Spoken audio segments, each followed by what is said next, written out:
do? It's Big Papa Skeeter. Low Gross in the building.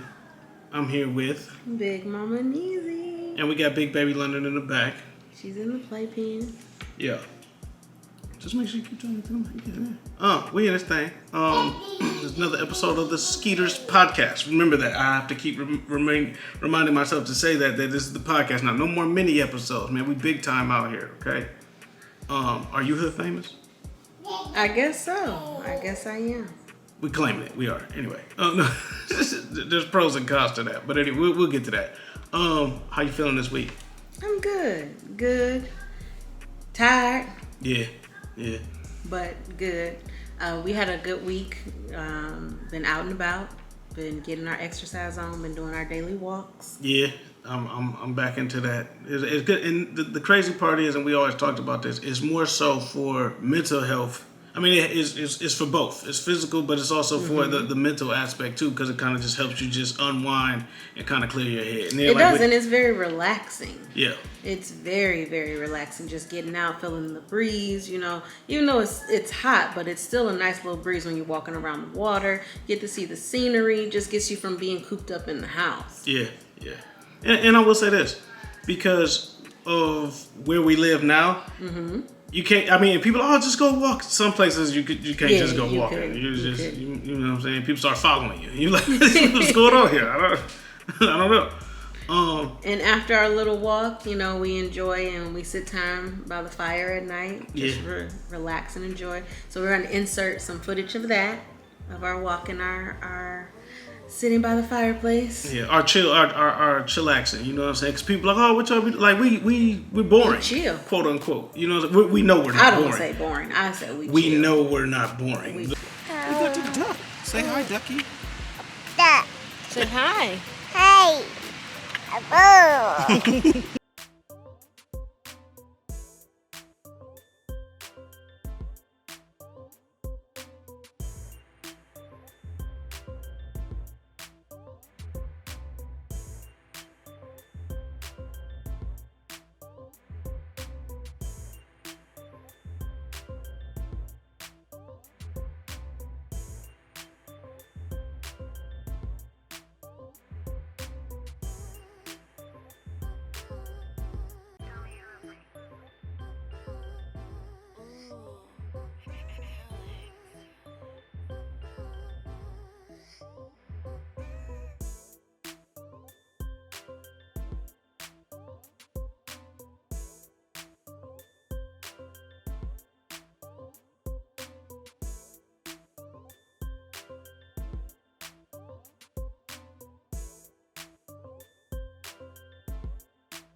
Beautiful, relaxing walk. But before we get off into the rest of the show, did you want to go ahead and let's pay some bills. Yeah. Thank you, Scentbox, for sponsoring our podcast. For all of you that do not know what Scentbox is a designer fragrance subscription service. So right now, sign up for $9.95 a month for your first month, and you get to choose from over 650 designer fragrances. You get them in this cute little travel size container. You see? They come in different colors too, so they're so cute. But again, link will be in the description. Scentbox.com. Get over 650 designer fragrances. Start your subscription now for just $9.95. Simbox. No. Simbox. See, London knows what time it is. She gets it. Hey man, hey, we got other things we're working on too, but yeah, hey, y'all know what we gotta do. So for the listeners out there, man, go watch us on YouTube too. Subscribe, cause y'all like, oh, it would be cool if we saw y'all on subscribe. YouTube. People always say what it would be cool to do, and I forgot y'all even had a YouTube page. Exactly. So go like, comment, subscribe, hit that bell. Ding. That's what they say. You get all the notifications every time we upload a new video. Smash that like button. Dan. But yeah, no, we've been chilling. So I don't know if y'all follow us on social media. We was poolside last weekend. I say I'm fooling by the pool all summer. You know what I'm saying? And it's Houston, so summer goes all the way until October. Another thing, because we was watching TV shows, and this came up, and I wanted to just like bring it onto the podcast and stuff, and because it's becoming more prevalent now within the black community too. When they talk about like teen pregnancy. So we seen 2 shows cover that. We'll get to those shows in a minute. But like it was on P-Valley and it was on The Chi in 2 separate kind of scenarios or whatever, and like how they went about handling it. Mm-hmm. And so I just wanted to ask you, just from just a vantage point, being a woman, especially now, you know what I'm saying, with Roe versus Wade being overturned and not having the option for real to like have an abortion or whatever, how teen pregnancy or how you see it impacting like the future generations, or like as these young women kind of come up. Well, teen pregnancy has been something that we've dealt with for years, for centuries. Our past generations, they dealt with it for a while. The new way I would say going about it would be to really sit and educate your kids on, being sexually active. Yes. Because most of the times of those kids that end up getting pregnant at a young age is they sneaking around. Mm-hmm. And this new generation, teenagers are gonna have sex. They're horny teenagers.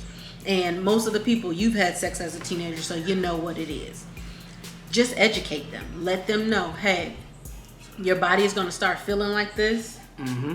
And if you choose to go this route, first you want to make sure that it's with the right kind of person, give them the whole speech. Yeah. Then let them know about safe sex. Stay protected at all times, because the worst thing out here is not getting pregnant. It's the STD. Exactly. And then now they don't even, a lot of this stuff don't even you have don't no even know cure what for it is. And they done evolved to the point now where they got some new stuff, man. They're just like, oh, well, I'm married. I'm glad. Exactly. So the main thing is to educate your teens.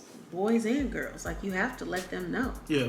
You can't just stereotype now to that. Oh, just girls. No, you gotta let both of them know. Yeah, you gotta let them know. Gotta let them know early. And then and don't do all that sugar coating and this is that and this. That's what I think. A lot of it. You gotta be honest. Like, this is the vaginal. This is the penis. No, I'm with you there. You got to, like, because we can't, like, we think that we're protecting the children, but in actuality, man, like, you're doing them a disservice, because they gonna find it out and they probably will learn it the wrong way. You know what I'm saying? When they find out on their own. Exactly. I think that we need to step up, and I'm not in school, so but I would hope that in school they do a little bit more education on that front. They do. Well, I'm talking. It goes deep in school now. Well, no, do they do the baby project? I don't think I did the baby project. I did too. School, but I don't think they do it now. So the baby project, we had like a little robotic baby. Now, on TV or back in the day, like when the dinosaurs roamed the earth, shout out to all the old folks, they give you an egg and you had to take care of that egg. But technology turned to give you like this little baby doll. And if you drop that head. Yeah, this programmable baby doll that has sensors like all over for you to, like, you know what I'm saying, experience what it is like to deal with a child. You're timed on how quickly it takes you to get that key that's on your wristband, to put in the back of that baby, to calm that baby down to acknowledge you started crying. Before you complete a command, once the baby cries, you put that in, okay, it's been acknowledged, and then you either change the diaper, feed it, or, you know what I'm saying, and then you make sure you support the neck if the neck snaps back, and then you don't know none of this until it's time to turn the baby back in, and then they offload the data, and then they give you back, and they let you know if you passed or failed. Yeah. I got a C on mine. I got an A on mine. My baby was well taken care. You know what? Were you able to leave it?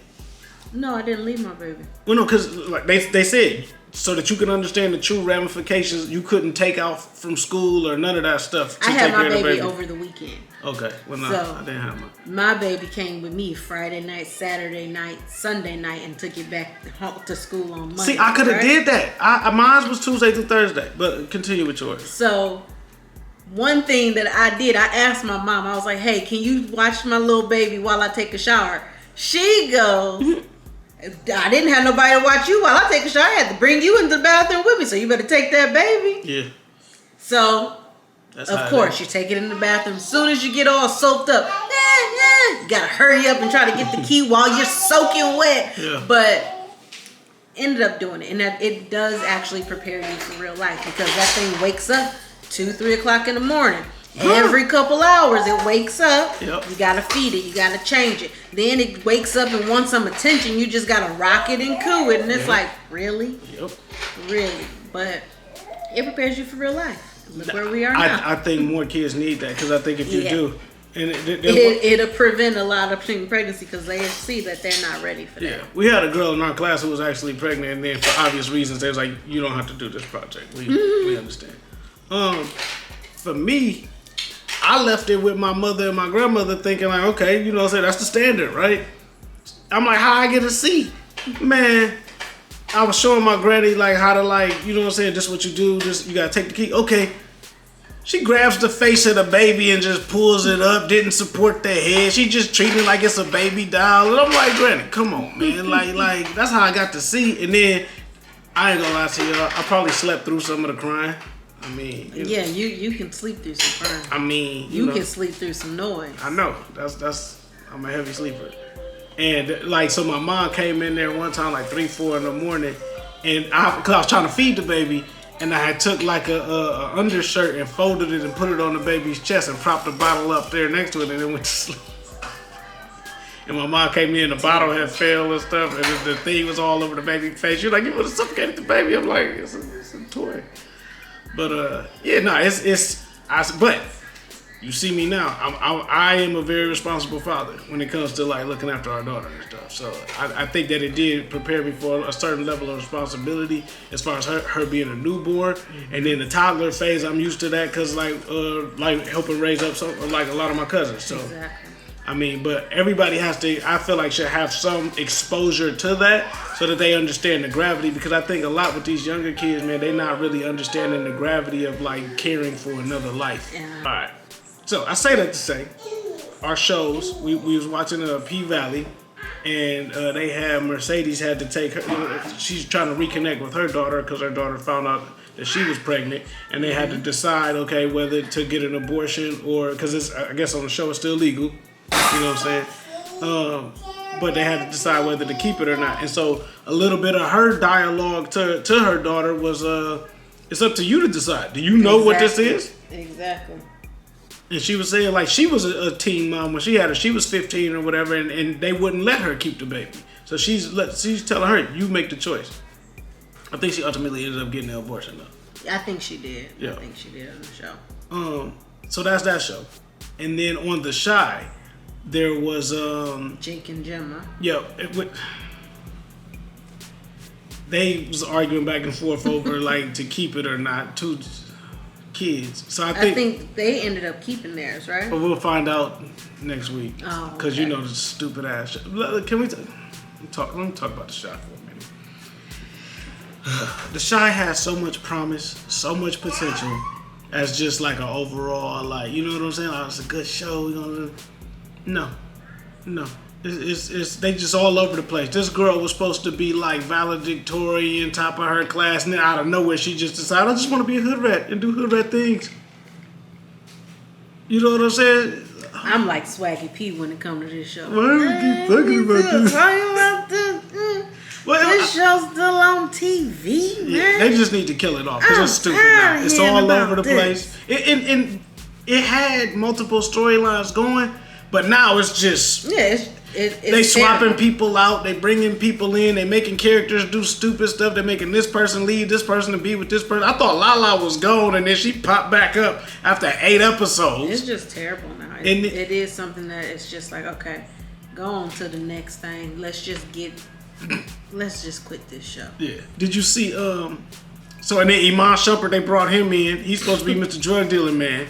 Did you see he got arrested in real life? No. He had 6 ounces of weed in a backpack in Dallas. I thought he was smarter than that. But on their little show, you know, they've been showing. I told you. Like they've been living a little better lifestyle. They're a little smarter than that, not to just have it stashed right up on you. Look, they was joking like, oh, he took his role on the shot too serious. Yeah. But then everybody was like, oh, it's 6 ounces. It's Texas. Like, oh, that's stupid. Like it should be legal. Why is Texas still being backwards? Texas is its own thing. Yeah, Texas don't care. Don't play with Texas. Yeah, One ounce he'll get and still lock somebody up. I don't know what's going on. But every time, like when rappers or people get caught with stuff like this, I say this: they probably didn't know it was in their bag, or you know, most of these people don't pack their bags. Their assistants and stuff pack their bag. Might have packed the wrong bag or something. I don't know. I mean, you know, but 6 ounces is definitely sounds like some personal shit. That don't sound like he, you know what I'm saying? It wasn't pounds or nothing. But yet it's still not with the intent to distribute. Yeah, yet it's still. It's Texas, and if he had got caught with it in Houston, he might have had a shot because Harris County is a little bit more lenient when it comes to that type of stuff. But Dallas, nah. So he's facing felony charges. We'll see what happens there. Oh, you ready for questions, or you got anything else you want us to?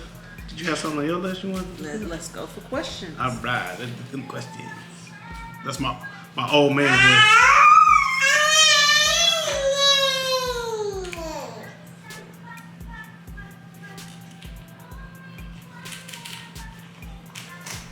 Alright, first question. When you invite your friends out to dinner, should you pay the bill? Why or why not? That was London's answer. Well, it honestly depends on you as the person. You know your group of friends. Like for me, if I ask a certain friend out, I know we're going out with the intent that I'm going to pay because I asked you out. Mm-hmm. And this particular friend, this is my treat because me and my friends, we, you know, treat each other. Yep. But now, if it's one of those, hey, you want to go out to dinner with me? One of those that's not like a super close friend. Mm-hmm. I expect you to pay your own bill. First off, I just told y'all about the Monkey Pox stuff. I ain't going out to eat with nobody that I don't rock with like that. That ain't my real friend where we do the your turn, my turn thing. But you're right. You pay for yourself. I ain't paying for nobody. I'm supposed to be Ron O'Neal. Sorry. I ain't doing that. It's open and shut. I was gonna say it depends though, cause like, you know, I got some baller friends. Like it's like if you're the rich friend, I'm like, you got it. But I still like, especially it depends if I got paid or not too. Yeah. Cause if I ain't got it, I'm the type of person. One, if I ain't got it, I'm not gonna invite you out if I know I don't have any money. Yeah, and if you and a real friend is gonna be like, man, I ain't ask you if you have money. Exactly, because that's how I do. Yeah, so I will accept that, but the next one I gotta get it. You know what I'm saying? But I always lay low if I ain't got no money. I'll just decline and not even go out if I ain't got it like that. You feel me? Yeah. That's just being real, and I'll let you know, like, hey man, I ain't. You know what I'm saying? We can go somewhere where they got the 2 for $20. Like, I got 10. Like, I'm just being real, man, because people, but nah, man, nope. If your life was a movie or a book, what would be the title? I would have a movie. Mine, it's gonna be Naturally Nay. The Fabulous Life of Naturally Nay. Okay. Wait, dang it! Come on, touchscreen. Say it again. The Fabulous Life of Naturally Nay. And Tiana Paris will play me in my movie. How you just gonna have enough budget by then? Because she immortal now. By the time she blow up, she gonna be. I want $115,000. I will have enough budget. Night. She said she gonna have enough budget. Me. Try to. I mean, you was already in a movie. Here you go. What? Get rich or die trying.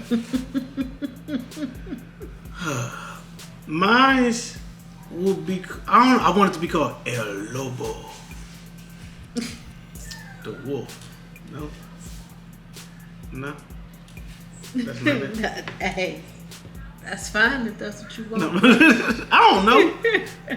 I ain't thought about it like that. Like boss status or something. I don't know. Like, it's a coming of age story for sure. Mm-hmm. But like, it's not. I don't know. Because there's so many different like angles to it, right? Like you get like the corporate side of where you learn the stuff, and then you get like the street side of things, and then like then now the stage of my life that I'm in, so many different like stories within one. I don't know what to call it. Yeah. You know what I'm saying? Like call it Big Gross. No, that's it. I got it. Yeah, gross. That's it. GROS dollar sign. GRO dollar sign dollar sign. That's it. That's the name of the movie. Gross. Fire. Run it. Run it. Let's go. Hilarious. And guess who's gonna play me? Who? Me. That's who. Me too. Oh, you gonna be like Fantasia when she played herself? I got you there. I got you. I was just watching one of the little sponsor ads, and it was like when a movie or a book comes out, when the author, you can tell that the main character is based off of them because they want you to like them. Mm-hmm. I'm just gonna be an asshole off the rip, so y'all can just hate me. I'm an anti-hero for real. I know people like love me and support me and stuff, but I'm not no like superhero dude. Like I do the right thing, but like, Funny. I don't be doing the right thing. I know. Like Spike Lee. Uh-huh. Hey, yo, Spike. You are Spike Lee, apparently. With my COVID mask on, people think I'm Spike Lee just because of the glasses and the beard. Yes, he got followed all around the grocery store. A couple times. It's been a couple times. Spike. Hey, Spike. I'm like, bro, I started running one time. Like, I'm sure Spike would just be getting into a Toyota Camry in suburban Houston. All right.